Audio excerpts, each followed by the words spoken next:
Julia, si esta denuncia es anterior o posterior a esa escena donde supuestamente él aparece en el aeropuerto diciendo que lo quieren matar. Sí, hay que ver, hay que corroborar realmente todos esos datos y hay que ver cuál es el destino de este señor y si es que la fiscalía o en este caso la embajada norteamericana también va a tomar algún tipo de acciones, porque él también sostenía, Amalia, de que fue hasta ese lugar para pedir protección, asilo, porque anteriormente, previa a su llegada, él habló por teléfono con una encargada del call center de la embajada que le dijo que iban a tratar de canalizar su caso. Pero de recibirlo, de escucharlo por lo menos. Sí, pero no de esta forma, ¿verdad, Blanca?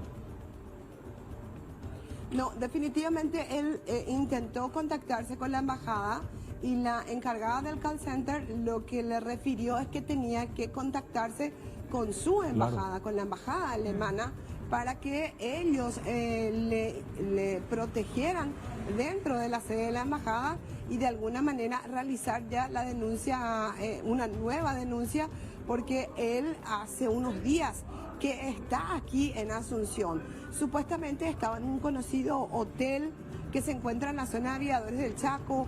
Por otro lado, se habla que estaba alquilando una pieza. Sin embargo, no existen registros que él se haya hospedado en el hotel que supuestamente estaba, ni tampoco recibos de alquiler de ninguna habitación, y su camioneta más bien parecía el sitio donde él pernoctaba, donde él quedaba a dormir. Y por eso es que deberíamos confirmar, tenemos creo que el video, Marcelo, de una persona que supuestamente sería un alemán que va al aeropuerto y empieza a gritar que ahí lo querían matar.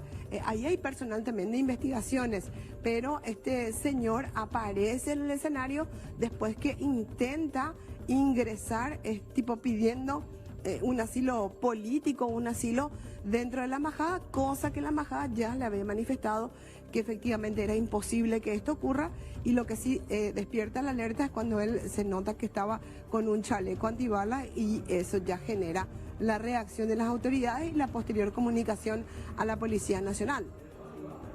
Llama demasiado la atención, así es que vamos a estar muy atentos también a lo que ocurra ahí en sede fiscal. Va a ser importante que él hable ahora. Blanca, ¿pensás que hace falta que un traductor del idioma alemán se haga presente allí o se lo puede entender bien a él? Ayer en una entrevista con Leila, que en exclusiva, que lo tuvimos con muy buen trabajo de nuestra compañera, él como que habla un español, pero hay cierta forma, pronunciación que es cerrada y que cuesta un poco la interpretación. Él tiene más de 4 años instalado justamente en la zona del departamento del Guairán, una comunidad donde también hay muchos alemanes. Generalmente los ciudadanos europeos hacen unos cursos previos para hablar el español antes de venir a Paraguay. Ahora, por ley, sí o sí se le tiene que preguntar si él necesita un traductor para poder prestar declaración.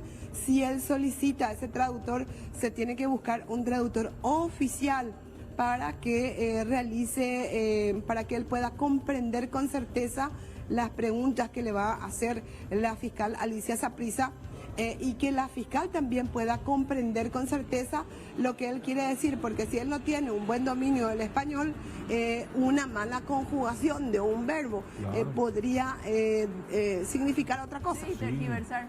Ahora, Blanca, con respecto a lo de la embajada alemana, ¿se tiene la confirmación de que él realmente pidió ayuda ahí, de que de repente no le hicieron caso? ¿Qué fue lo que pasó ahí? Bueno, eso no dice, nosotros accedimos a esta denuncia ante el Ministerio Público. Él lo que buscaba primero era la colaboración de las autoridades paraguayas, por eso que él hace esta denuncia y tiene contacto también con la Policía Nacional, según lo que refiere aquí, y también refiere que él tuvo que irse en esta denuncia a refugiarse en un hotel de Villarrica, específicamente el Palace, para poder ahí tener contacto con la policía de ciberdelincuencia, cosa que hay que confirmar definitivamente si es así, si él se puso al contacto con estas personas y si existe una denuncia formal. Vamos a leer un poquito más porque hay algunos datos interesantes en esta denuncia y luego le voy a estar explicando más. Pero no tenemos certeza si es que llegó a hablar con su embajada. Ahora, Blanca, vos sabés que aprovechando tu experiencia también, varios casos que has recorrido, y al igual que Amalia, digo nomás, aquí en Paraguay ha resultado ser a lo largo de la historia prácticamente un refugio, pero casi perfecto para los europeos. Si hablamos del clima, del ambiente, del ecosistema y también de la facilidad para moverse. Es decir, acá todo es mucho más barato, todo mucho más tranquilo. Hay gente extranjera que ha forjado su historia en nuestro país de una manera muy pujante, pero hay aquellos también que están entre el margen de la ley o no. Hablo del caso raro de este señor, lo que ocurría con el sudafricano en Colonia Independencia, la presencia de Rainer Oberhuber también en nuestro país, el alemán que fue asesinado violinista, con su hija. asesinado de una manera cruel. Es decir, hay como un lado B de aquellas personas que buscan refugio en nuestro país. No sé si es algo mío, nomás a ustedes les parece también lo mismo. Coincido contigo.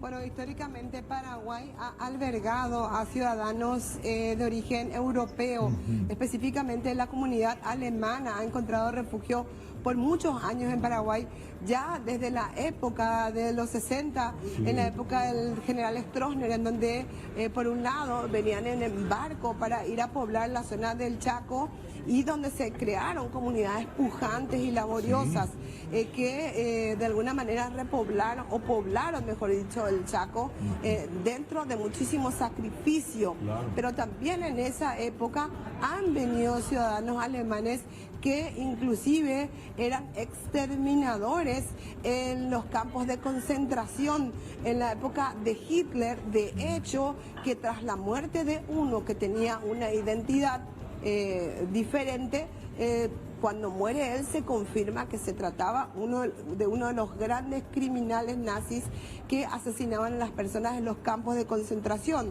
También, si vamos a hacer el relato, Joseph Mengele por mucho tiempo se dijo que estaba en territorio paraguayo haciendo experimentos con niños, cosas que nunca fue comprobada. Finalmente no hay datos específicos de exactamente el lugar donde estuvo Joseph Mengele. Y luego también existe comunidades de suecos, de suizos, de austriacos que han poblado ciertas regiones del Chaco paraguayo. Hay un barrio cerrado de suizos en la zona de Picada 500, también el departamento de Cordillera, San Bernardino, ya los nombres te dicen todo, claro, que es una comunidad de alemanes, un crisol de razas, ucranianos, polacos, alemanes en Itapúa. Pero dentro de esa gente que también tiene facilidades para delinquir, vienen aquí a Paraguay, inclusive ellos mismos o esos criminales que vienen de Alemania, vienen y estafan a sus propios compueblanos. Hay mucha guerra, una guerra silenciosa también entre el crimen organizado que impera entre estos ciudadanos alemanes. Hay mucha gente trabajadora, hay muchos jubilados alemanes y otros europeos que se instalaron en Paraguay. Pero muchos se quedaron sin nada o asesinados.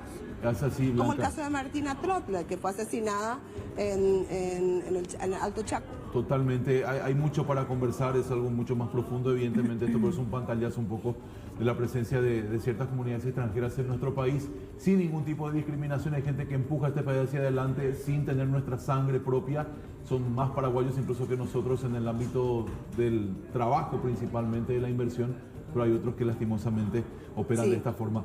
Blanca, muchísimas gracias por este contacto y volvemos contigo en cualquier momento, ¿sí? Hasta luego. Hasta luego.